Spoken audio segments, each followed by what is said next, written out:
जय श्री राम।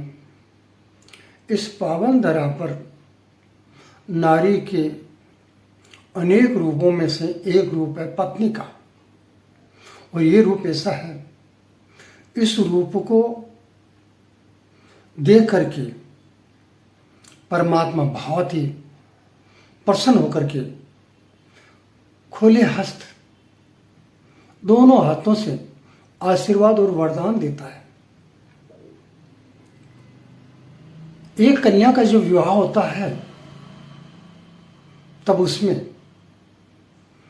गणेश सहित कुल देवता, कुल देवी, इष्ट देवता, इष्ट देवी सभी देवी देवताओं को बुला करके अग्नि के सन्मुख, दोनों पक्षों के सन्मुख और हमारे अदृश्य रूप से उपस्थित सभी देवताओं के सन्मुख ये संबंध, ये पाणी ग्रहण संस्कार होता है, जिसकी प्रशंसा सभी ग्रंथों में सभी ऋषि मुनियों ने मुक्त कंठ करी है। इतनी सुंदर है ये।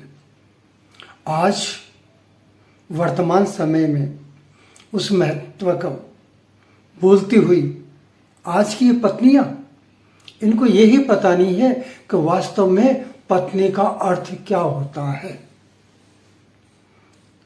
क्या जी बता सकती हैं आप कि पत्नी का अर्थ क्या होता है? चलिए मैं आपको बताता हूं। हमारे धर्म ग्रंथ कहते हैं, हमारे ऋषि मुनि कहते हैं, पतनाथ तार्यते इति ही पत्नी ही। जो अपने पति को पतन से जाने से रोक दे वही पत्नी होती है। पतन का रूप क्या? पतन यानी कि नुकसान में जाना, पतन यानी कि कहीं भी किसी भी प्रकार की नकारात्मक दिशा में जाना, पतन यानी कि नरक में जाना, पतन यानी पापों में डूबना, पतन यानी कि अपने कर्तव्य से विमुख होना। एक पत्नी ही है जो पति को सभी प्रकार से जो सनातन धर्म के सिद्धांत हैं, सनातन धर्म के जो आचार विचार व्यवहार हैं, उनके अनुसार ये चलाती है। आज यही पत्नी कितनी सुंदर लगती है। कब?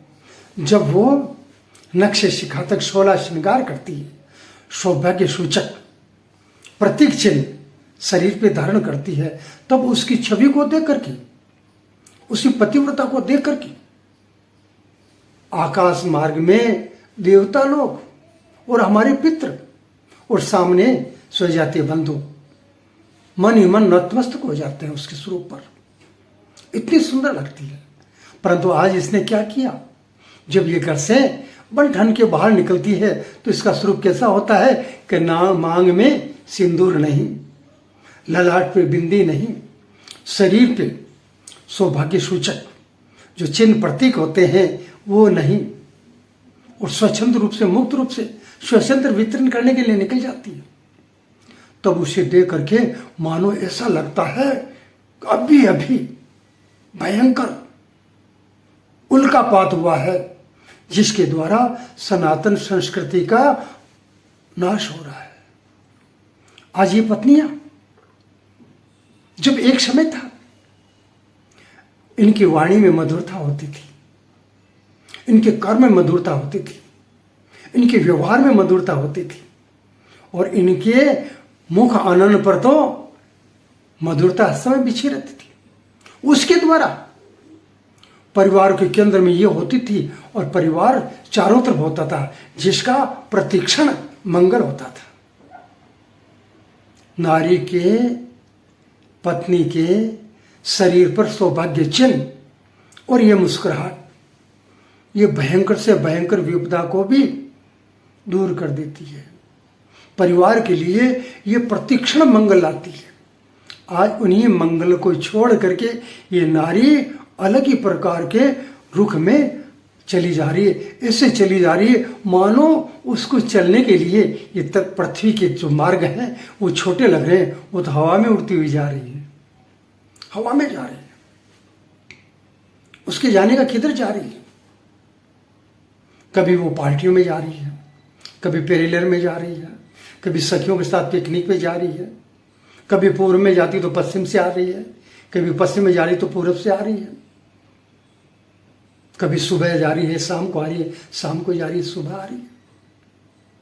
मर्यादा का ध्यान ही नहीं है। यह अपनी कुल की मर्यादा को छोड़ करके सनातन धर्म के संस्कारों का त्याग करते हुए निकलती जा रही है। और आज की पत्नियों से इन पतियों को और उन पतियों के माता पिता को भयंकर भय सताने लग गया। कारण क्या कि कौन से समय में इन पत्नियों का जो है यहां से कुछ खिसक जाए तो कितना उल्टा कर देगी। पता नहीं कौन सी वांछाओं में कौन से लोग की उड़ान पे जा रही है। ये भूल गई कि इन्हीं के द्वारा इस सृष्टि में सभी प्रकार के सत्कर्म संपन्न होते हैं। आज यह उन सत्कर्मों को कुचल करके जा रही है। देखिए, जब ये निकलती है तब पीछे पति के लिए कोई जिम्मेदारी अपनी नहीं समझती, सास ससुर के लिए कोई जिम्मेदारी नहीं समझती, और पुत्र और पुत्री संतान के लिए भी कोई अपनी जिम्मेदारी न समझ करके सिर्फ अपनी स्वतंत्रता से मनवांछित मार्ग पर, वो मार्ग अच्छा तो नहीं हो सकता जिस पे ऐसा जाएगा, उस पे चलती हुई ये अपने स्वयं की और कुल की सभी प्रकार की लाज को नष्ट करते हुए निकलती जा रही है।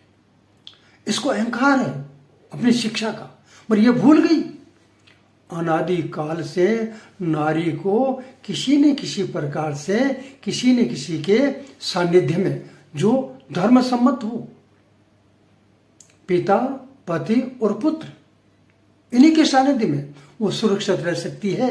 उसी सुरक्षा में, उसी सुरक्षा कवच में इसको रहना अति आवश्यक है।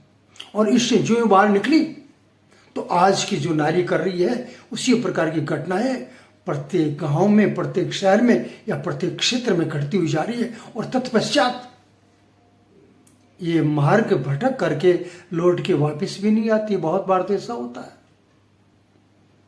ये वर्तमान का समय, ये नारी की स्वतंत्रता का बिल्कुल भी नहीं है।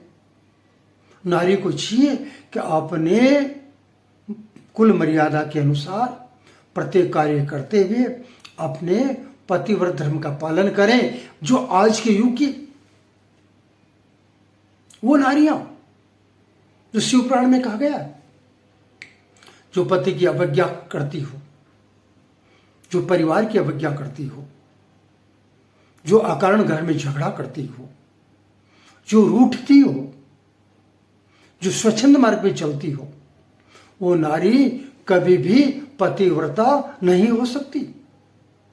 उसके लिए शब्द ग्रंथों में बहुत ही निंदित दिए गए हैं। वो निंदा के पात्र होती है। उसका कल्याण न इस लोक में है न उस लोक में है। पति लोक में तो वो जा ही नहीं सकती, कैसे जाएगी। और पति लोक का स्थान ब्रह्म के स्थान के बराबर है। और उसके ऊपर में पितरों की कृपा कभी नहीं होगी। जो इस प्रकार से नारी निकलती है वो अपने कुल को बोर करके, डुबो करके आगे बढ़ती है और अपने जीवन का सर्वनाश करा देती है। इसलिए हे नारियों, हे पत्नियों, आप अपने परिवार समाज की मर्यादा और सनातन धर्म की मर्यादा के अनुसार चलते हुए जीवन का सुख भोगिए। जीवन का परमात्मा के मार्ग में चलते हुए आनंद भोगिए। इसी में आपका कल्याण है। आपकी स्वतंत्रता आपके लिए उचित नहीं है, ये योग्य नहीं है। ये आपको पतन के मार्ग पे ले जाएगी। आप कहीं से भी सुरक्षित लौट के नहीं आ सकती।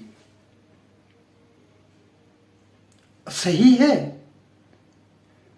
नारी प्रकृति में आधा हिस्सा है। तभी तो भगवान भोलेनाथ ने अर्धनारीश्वर रूप बनाया, भगवान कृष्ण ने भी बनाया। आपके शरीर में भी ऐसा ही है। आपका शरीर आधा पुरुष का आधा नारी का, मगर आप अपनी शक्ति को भूल गई और आपने अपने उस पुरुष रूप में शरीर के में पता नहीं कितने कितने को किस प्रकार से बसा लिया, परिणाम स्वरूप आप स्वच्छंद होकर के विचरण करने लग गए। शिक्षा बहुत अच्छी है, मगर उस शिक्षा के साथ में संस्कारों को छोड़ना नैतिकता नहीं है। शिक्षा कितनी भी अच्छी हो, पति शिक्षित कम है, फिर भी पति की सेवा करना आपका कर्तव्य है। पति के कुल की हर प्रकार से मर्यादा का पालन करना आपका कर्तव्य है। आप अपने इस कर्तव्य पर लौट आइए, अन्यथा सामने समय इतना खराब है कि आप क्या, मुझे लगता है जाने के बाद में आपके नाम का भी पता नहीं चलेगा कि आप कहां गई। संभालो। इस वर्तमान समय में आपकी उम्र जो इस प्रकार से बाहर निकलने की है, उस उम्र के साथ में चारों तरफ गिद्ध दृष्टि, खूंखार भेड़िए, ये दरिंदे आपके ऊपर नजर लगा के बैठे हैं। जो ही आप स्वच्छंद निकलोगी, वो अपना जाल आपके ऊपर में डालेंगे और आपको अपने पतिव्रत धर्म से नष्ट कर देंगे। संभलिए अपने आप को। आप वो शक्ति हैं जो आपके अंदर में है। क्या कहा गया उसके लिए? या देवी सर्वभूतेषु शक्ति रूपेण संस्थिता, नमस्तस्यै नमस्तस्यै नमस्तस्यै नमो नमः। आप साक्षात परमात्मा की परम शक्ति है। हम आपको नमस्कार करते हैं, नमस्कार करते हैं, नमस्कार करते हैं, मगर हम आपसे प्रार्थना भी कर रहे हैं कि आप अपने स्वरूप को पहचान करके आप सुरक्षित और संरक्षित रहिए। इसी में आपका कल्याण है।